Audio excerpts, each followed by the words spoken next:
you make disciples, you will ultimately make enemies. Amen. As sure as you make disciples, you will make enemies. Since planning Open Table Church in 2 weeks, coming up on a year, we've seen so many people give their heart to Jesus. I have never personally been involved in a church that was so active in soul winning and seeing people saved. In the first year of this church, we have baptized close to 100 people. You don't realize how many churches it takes, how many years it takes to see 100 people baptized. We've seen way more than that give their heart to Jesus, but 100 have made that next step to be baptized. We've seen so many make that transition from being a believer in Jesus into becoming a disciple of Jesus Christ through biblical teaching and holding each other accountable and responsible in our walk with Jesus. I believe that we encourage more than any church that I know. I believe that we teach it as hard as anybody as I know, that we don't want you to just come and be a church attender.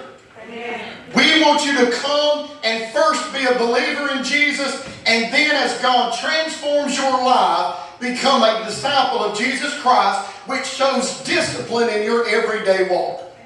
Amen. I believe that we preach it as tight as anybody I know.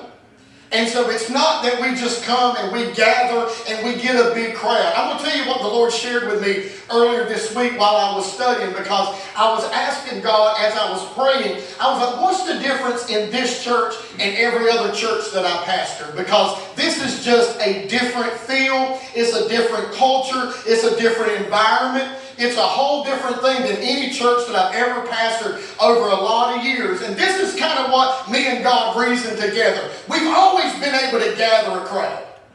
Every church I've ever pastored, growth was never an issue. And I said, God, what is the difference between this one and the other ones? It's discipleship. Not only are we growing, but we're grounding. We're grounding. And so it's not like you just draw a crowd. You are building a congregation, a community full of people that are on fire and disciples of Jesus. Amen. But for some reason, not only has Open Table Church attracted a lot of attention, it's also attracted a lot of enemies. Or in today's terms, some of you young people call them haters.